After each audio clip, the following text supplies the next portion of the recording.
పెళ్ళైనా పండగైనా వేడుక ఏదైనా పట్టు చీరల ప్రత్యేక వేదిక వారాహి సిల్క్స్. నమస్తే, నేను Keshav. Welcome to Suman TV. భారత రాజకీయాల్లో మౌన యోగి. ఎవరు ఊహించని స్థాయికి భారత ఆర్థిక వ్యవస్థని మలచడంలో ఆయన కీలక పాత్రధారి. అనూహ్యంగా విధి ఆయన జీవిత ప్రస్థానాన్ని ముగించేసింది. అయితే చెరగని ముద్ర భారత సమాజం పైన ఆయన వదిలి వెళుతున్నారనేది అందరి అభిప్రాయం. భారత మాజీ ప్రధాని మన్మోహన్ సింగ్ ఈ దేశం పైన, అలానే ఈ దేశ యువత పైన ఎలాంటి ప్రభావం చూపిస్తున్నారు, ఆర్థిక సంస్కరణల విషయంలో ఆయన పాత్ర ఎలాంటిది, ఈ అంశాన్ని విశ్లేషించేటువంటి ప్రయత్నం చేద్దాం. మనతో పాటు సీనియర్ జర్నలిస్ట్ అనలిస్ట్ నగేష్ గారు ఉన్నారు. నగేష్ గారు నమస్కారం. నమస్కారం. ప్రధానమంత్రిగా రాజకీయాలు మాత్రమే తెలిసినటువంటి నాయకులను మనం చూస్తూ ఉంటాం, కానీ 10 ఏళ్ల పాటు ప్రధానమంత్రిగా ఉండి సైలెంట్ రెవల్యూషన్ తరహాలో దేశ ఆర్థిక వ్యవస్థని మలిచినటువంటి యోధుడు, యోగి అనేటువంటి మాటలు మన్మోహన్ సింగ్ గారికి సరిపోతాయని అందరూ ఒప్పుకుంటున్నారు. సో ఏ విధంగా ఈ దేశ ఆర్థిక వ్యవస్థని ఆయన మౌల్డ్ చేశారు? ఇప్పుడున్నటువంటి ఆర్థిక వ్యవస్థ మొత్తం ఆయన వేసిన పునాదుల మీదే నడుస్తుందంటే మీరు ఎలా విశ్లేషిస్తారు? ఇప్పుడు ఆయన ఏమిటంటే అనుభవం చాలా బాగా ఉండేదండి. ఆయన ప్రధానమంత్రి కానీ, విత్తమంత్రి, ఫైనాన్స్ మినిస్టర్ అయ్యే ముందు కానీ ఆయన ఏమిటంటే జాయింట్ సెక్రటరీగా మినిస్ట్రీ ఆఫ్ ఫైనాన్స్లో ఉన్నాడు. దాని తర్వాత రిజర్వ్ బ్యాంక్ ఆఫ్ ఇండియా గవర్నర్గా ఉన్నారు. దాని తర్వాత డిప్యూటీ చైర్మన్ ప్లానింగ్ కమిషన్గా ఉన్నారు. ఇలాంటివన్నీ పోస్టులు ఆయన బాగా అనుభవం తీసుకొచ్చిన తర్వాతే ఆయన ఏంటంటే ఫైనాన్స్ మినిస్టర్గా చేశారు. ఈ ఫైనాన్స్ మినిస్టర్గా కూడా ఏంటంటే ఆయన సెకండ్ చాయిస్. ఫస్ట్ ఏంటంటే పివి నరసింహారావు గారు ఐజీ పటేల్ని అడిగారు, ఫార్మర్ మాజీ అప్పుడు reserve bank of India governor. ఆయన కాదంటే ఈయన తీసుకున్నారు. బట్ ఆయన చాయిస్ ఏంటంటే పర్ఫెక్ట్ చాయిస్ అయింది. ఎందుకంటే మన్మోహన్ సింగ్ లాంటి అనుభవమైన ఫైనాన్స్ మినిస్టర్గా ప్రపంచంలోనే ఎక్కడ దొరకదు, ఇక్కడే కాదు ఎక్కడ దొరకదు. ఓకే. ఇన్ఫాక్ట్ ఎక్కడైనా ఎప్పుడైనా ఈ G20 మీటింగ్స్ ఎక్కడ అవుతుంది చూడండి. G20 అంటే మన గ్రూప్ ఆఫ్ 20 మీటింగ్స్ కానీ, G7 మీటింగ్స్ మన్మోహన్ సింగ్ ఉంటే అప్పుడు ఒబామా కానీ, అంతకుముందు బుష్ కానీ అసలు ఎవరైనా మాట్లాడుతుంటే ఫస్ట్ మన్మోహన్ సింగ్ ఏమంటున్నారో విందాం, దాని తర్వాతే మనం మాట్లాడదాం అనే స్థాయికి ఈయన ఉండేవాడు అనమాట. సో ఈయన సంస్కరణలు తీసుకొచ్చినది సరే, దాని గురించి మాట్లాడుకుందాం. మొత్తం ఇండియా ఈరోజు మిడిల్ క్లాస్ ఒక తరహాగా ఉందంటే దానికి కారకులు మన్మోహన్ సింగ్ చేసిన సంస్కరణలే. ఓకే.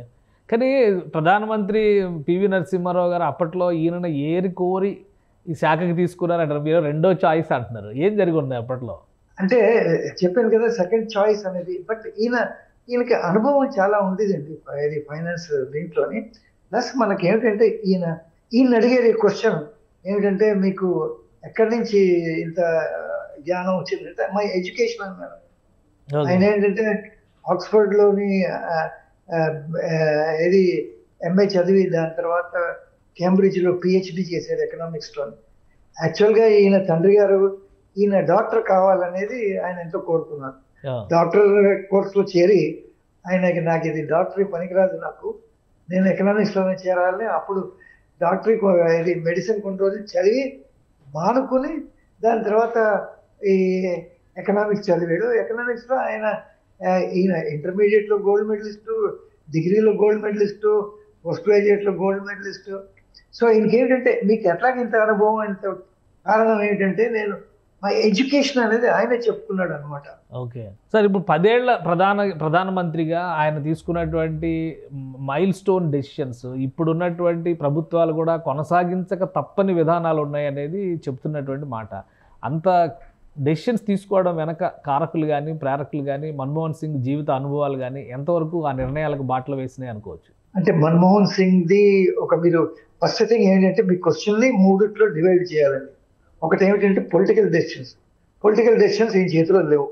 ఫ్రాంక్గా చెప్పాలంటే పొలిటికల్ డెసిషన్స్ సోనియా గాంధీ చేతిలో ఉన్నాయి.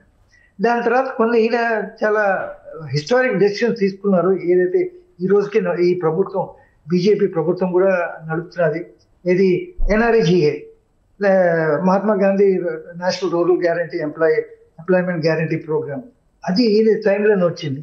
దాని తర్వాత రైట్ టు ఇన్ఫర్మేషన్, అది కూడా ఈయన టైంలోనే వచ్చింది. దాని తర్వాత right to education, RTI, RTE రెండు ఈయన ప్రధానమంత్రిగా ఉన్నప్పుడు వచ్చింది. కానీ ఇప్పుడు ఏమిటంటే అప్పుడు కానీ ఇప్పుడు కానీ క్లెయిమ్ చేస్తుంది ఏంటంటే national advisory council headed by Sonia Gandhi ఈ సవరణలు తీసుకురామని చెప్తేనే ఈయన తీసుకొచ్చారు అనేది చెప్తున్నారు. బట్ అది ఆ కథ వేరే కథ అండి. సోనియా గాంధీ ఈ government Manmohan Singh 2 terms government లో ఎంతలాగా ఇంటర్ఫియర్ ఆవిడ అయ్యారో అనేది అది వేరే కథ. కానీ అంటే కాంగ్రెస్ ప్రభుత్వాలకి ప్రధానంగా కాంగ్రెస్లో నెహ్రూ కుటుంబేతర వ్యక్తులు ఎవరు ప్రధానులుగా ఉన్నా కానీ అంత ఇమేజ్ రాదు. వాళ్ళ నిర్ణయాలు కూడా ఈవెన్ లాల్ బహదూర్ శాస్త్రి గారు కావచ్చు, పివి నరసింహారావు గారు కావచ్చు, మన్మోహన్ సింగ్ గారు కావచ్చు.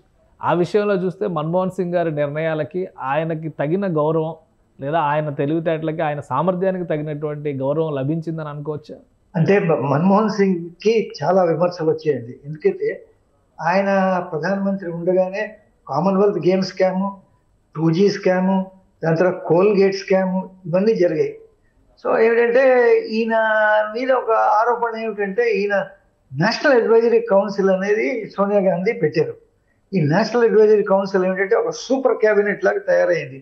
ఈ సూపర్ క్యాబినెట్ అనేది ఆ నిర్ణయాలన్నీ తీసుకున్నది. ఇప్పుడు నేను చెప్పాను చూడండి, MNREGA, దాని తర్వాత RTI, RTE అనేది నేషనల్ అడ్వైజరీ కౌన్సిలే తీసుకున్నది అనేది వాళ్ళు క్లెయిమ్ చేసుకుంటున్నారు.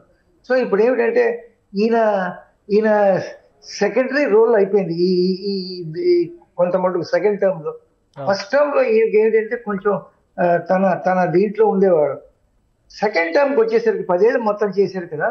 ఫస్ట్ 5 years ఈయన కంట్రోల్లోనే ఉండేది మొత్తం గవర్నమెంట్. ఇది ఎప్పుడైతే నేషనల్ అడ్వైజరీ కౌన్సిల్ రాను వాళ్ళు పవర్స్ ఎక్కువ చేసేసి గవర్నమెంట్ మీద అజమాయిషి ఎక్కువ చేసి దాని తర్వాత ఈ స్కాములు జరుగుతుంటే ఆయన బాగా ఏమిటంటే నిస్సహాయుడు అయిపోయాడు. ఆయన ఈ స్కాములు కాంగ్రెస్ వాళ్ళు చేస్తుంటాను.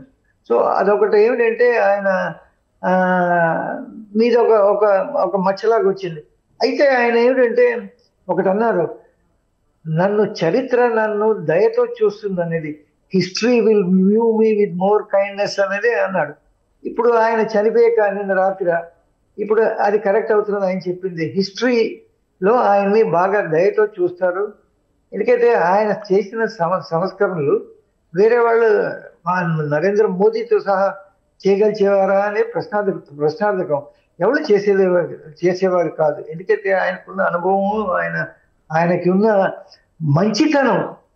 మంచితనం పాలిటిక్స్ లో ఎప్పుడు ఇన్వాల్వ్ కాలేదు. ఆయన ఎప్పుడు ఒక విజనరీగా ఉండేవాడు, ఎప్పుడు ఒక స్టేట్స్మెన్ గా ఉండేవాడు. సో అది మాత్రం ఆయన తీసుకొచ్చిన ఎకనామిక్ రిఫార్మ్స్ కి ఆయనకి ఫుల్ క్రెడిట్ ఇవ్వాలి.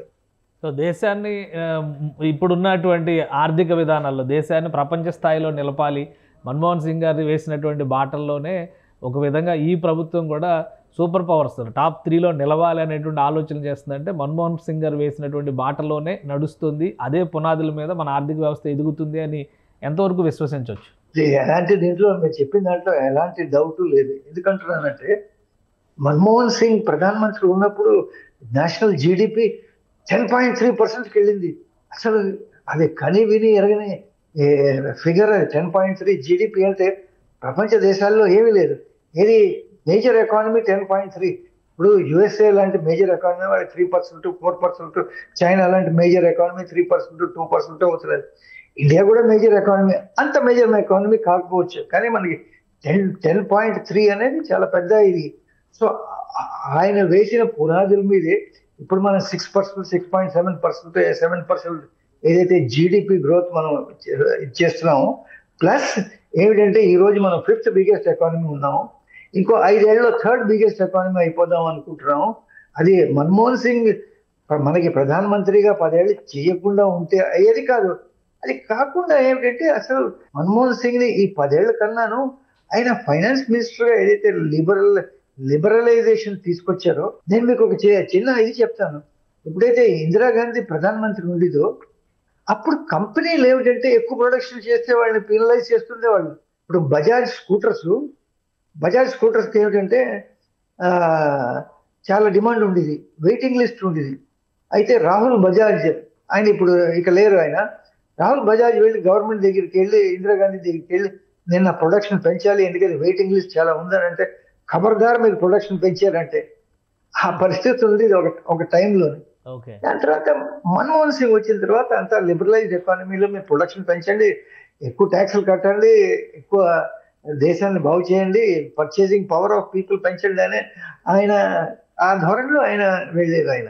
రైట్. అంటే ఇప్పుడు మన్మోహన్ సింగ్ గారికి భారతరత్న ఇవ్వాలి అనేటువంటి ఒక డిమాండ్ కూడా సోషల్ మీడియాలో వస్తుంది.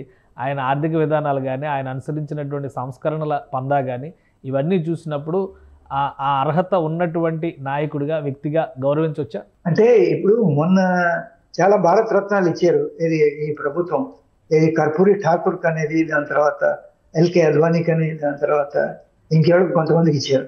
సో ఈయన మన్మోహన్ సింగ్ గారు వాళ్ళకన్నా ఏమి కర్పూరి ఠాకూర్ కన్నా ఈయన ఏం తక్కువ చేయలేదు కదా.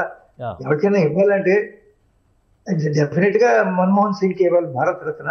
అండ్ ఎప్పుడు ఇవ్వాలంటే ఇది ఒక మంచి అవకాశం. ఆయన చనిపోయినప్పుడు ఆయనకు ఒక ట్రిబ్యూట్ గా ఆయనకు భారత రత్న ఇస్తే చాలా మంచి ఒక ఉద్దేశం. అది తప్పకుండా ఇవ్వాలని నేను మాత్రం అనుకుంటున్నాను. రైట్. థ్యాంక్ యూ నగేష్ గారు, మీ అభిప్రాయాన్ని తెలియజేసినందుకు. భారత రాజకీయాల్లో కీలక పాత్ర పోషించడంతో పాటు ఆర్థిక స్వావలంబన దిశగా దేశాన్ని నడిపించడంలో మన్మోహన్ సింగ్ గారి పాత్ర ఎప్పటికీ విస్మరించలేనిదని నగేష్ గారు విశ్లేషిస్తున్నారు. అలానే ఆయన చేసినటువంటి చిరస్మరణీయ సేవలకు గుర్తుగా భారతరత్న ఇచ్చినా తక్కువే అనేటువంటి అభిప్రాయాన్ని ఆయన వ్యక్తం చేస్తున్నారు.